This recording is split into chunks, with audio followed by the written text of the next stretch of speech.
Dear ITC friends, good afternoon. First of all, I apologize for the long pause in our ITC YouTube videos, but this was due to personal problems from my side and also from my friend Carlos Fernandez's side, who, as I told you before, has the kindness to record these videos for us. Also, very recently, just a couple of weeks ago, I intervened in a series of videos. This time I was the invited guest for a session on EVP for Wendy and Victor Zamit in Australia. And this video is also published, is in YouTube, is all about ITC. It's long. It's not about ITC techniques, but it's all about ITC. And I think that those really interested in ITC will find it interesting. So, Victor and Wendy Zamit in Australia, I gave a talk just a couple of weeks ago, 2 or 3 weeks ago. It's also in my Facebook, but you can find it also in theirs.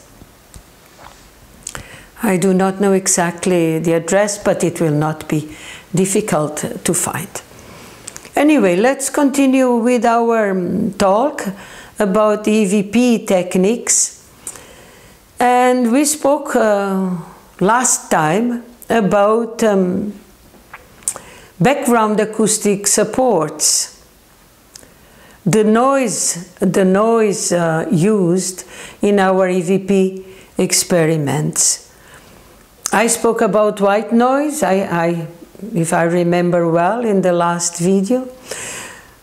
But when I spoke about the radio noise, I told you this is the noise I use, although my frequencies are not common frequencies. They are all frequencies for state use only, which means no radio emissions can get through. So I do not use a radio between stations. I use these special frequencies that happened if it was by chance or if it was due to my communicator's intervention. Perhaps it was, because at the beginning, until I found them, I used to ask my communicators, is this frequency all right for your work? And they used to say, no, it's not. Go search more, this or that. So finally, I found these 5 frequencies, and it was later verified by a technician, a friend of mine, that they all belong to the state use only radio frequencies, which are used in emergencies only by the state. They must be different in each country, I suppose. Anyway, I forgot to tell you about another gadget you may use for your experiments, where certainly there will be, not totally certainly, like everything in life, but there will be no voices, and we really don't want voices, because we don't want acoustic delusions from your side or from my side, and we want to be able to show it, our recordings, at a more serious level. And we will not be able to do this if we have a gibberish of human talk as background acoustic support. So in ITC Journal number 8, December 2001, there is an article which I called Brief Remarks on ITC Experimentation, which you can download at the ITC Journal website, free of cost, www.itcjournal.org, and it is called Brief Remarks on ITC Experimentation. At the end of it, there is a piece written by my friend Carlos Fernandez, who is also a technician, and it's called Modifying a Radio to Receive Broadband Reception. So this, you can do it easily, and when you take out the tuning knob from this, any cheap portable radio like mine is. I don't have it here. It is somewhere in my studio, but I have it, and I used it at the beginning as noise source, mixed with other noise sources. Anyway, it's very easy to do, and it is much less likely that you get radio emissions in this modified radio from which the tuning knob was taken out. You can do it yourself. Anyway, continuing with the noises generated by a computer, any sound editing software will generate all kinds of noises. The white noise that we already spoke about, that gives you a spectrum, a very wide spectrum of frequencies. And there is also the pink noise, which is perhaps more suitable for the EVP experimentation, because this pink noise highlights the frequencies which are common to the human voice. They start in 150 Hertz to 3,400.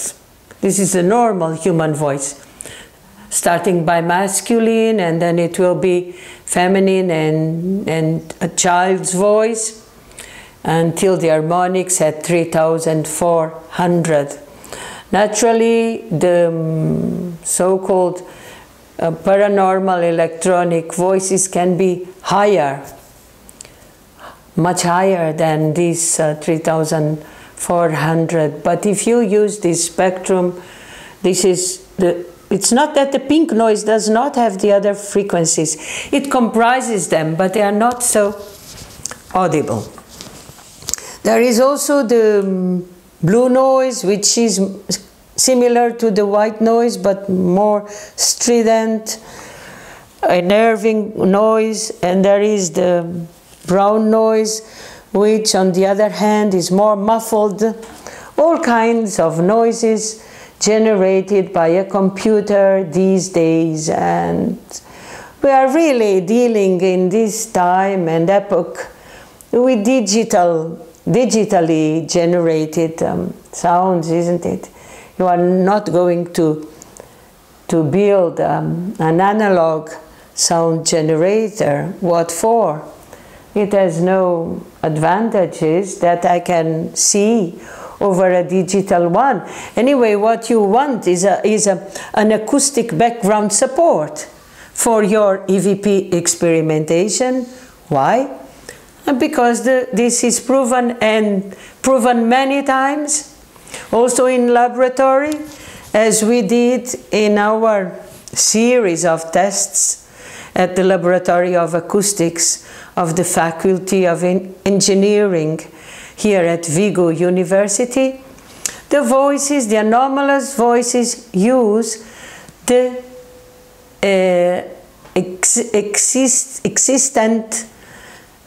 existing environmental noises to construct themselves.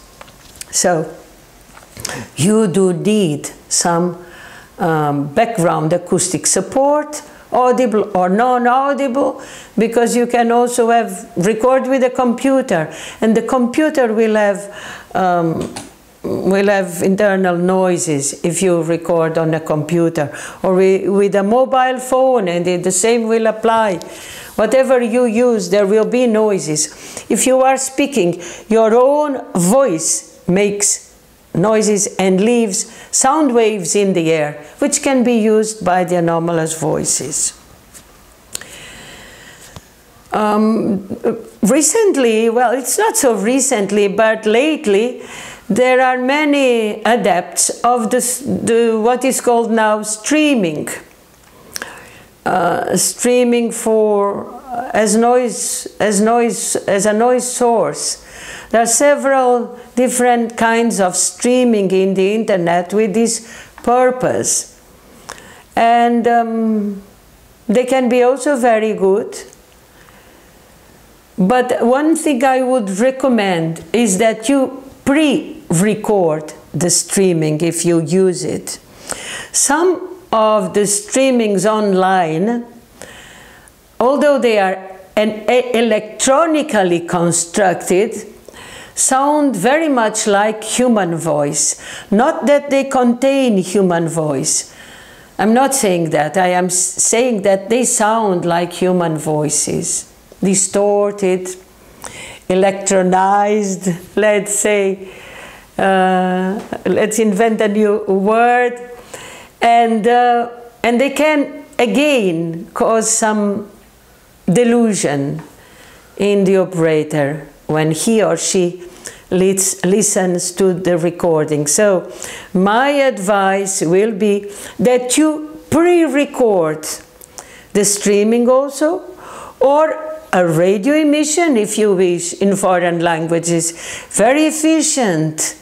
I don't use it. I've said it so many times. I don't use it because I want to be able to show my results as proof of the existence of another dimension where our beloved deceased ones continue on living.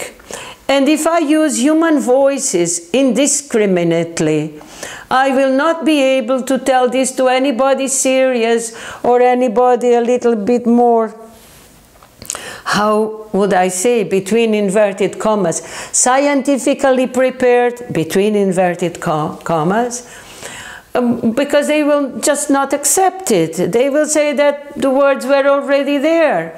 So now you understand them as replies to your questions or comments. And nobody will take this seriously, or most of the people will not. So I don't use human voice, but you may record a radio emission in a foreign language, or radio scanning, if you wish, as many people do. Pre-record it, then play it back and use it as a noise source for your EVP experiment. When you finish your experiment, and next day, possibly, with a fresh mind, listen to what you have recorded. I always tell people to listen to it in the next morning because we are less saturated with the sounds of the day and telephone calls and mobile phones and all that.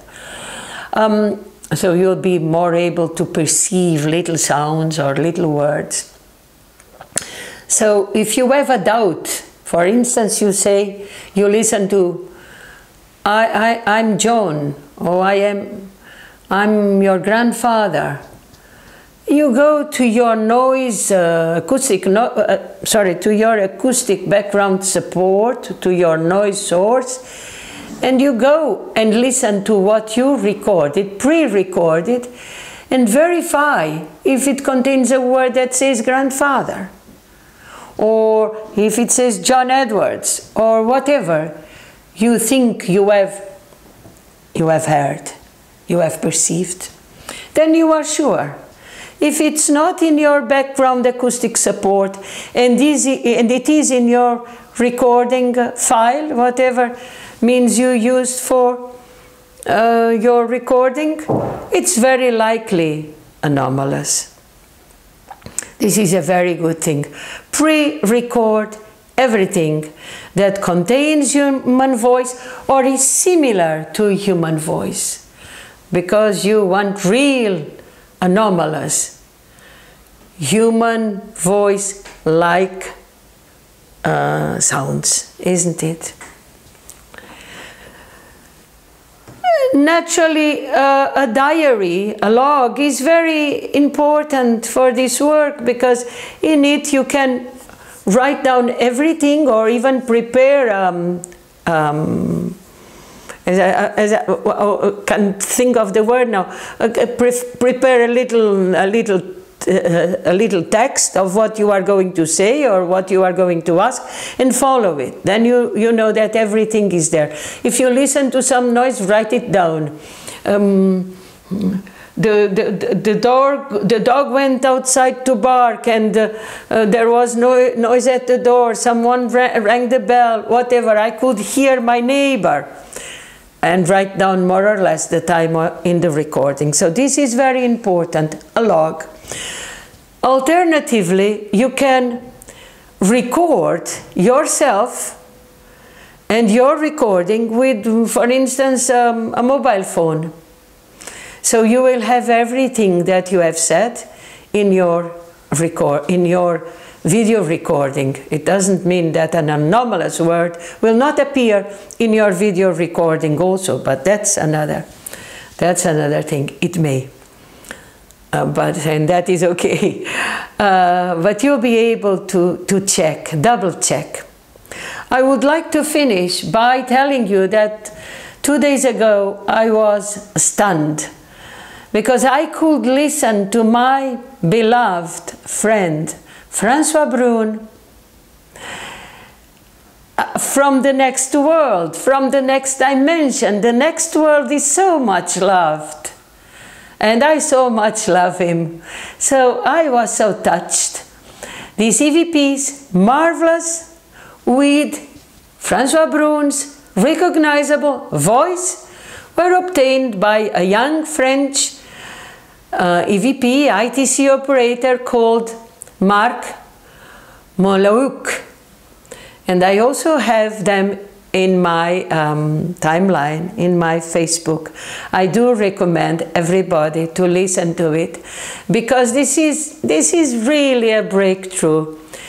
Not only the voice is the unmistakable voice of François Brune's is there, but also for those of us who knew him well, as is my case, the content of these EVPs totally match François Brune's spirit.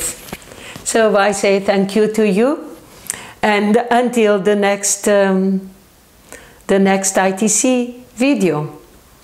Thank you for listening.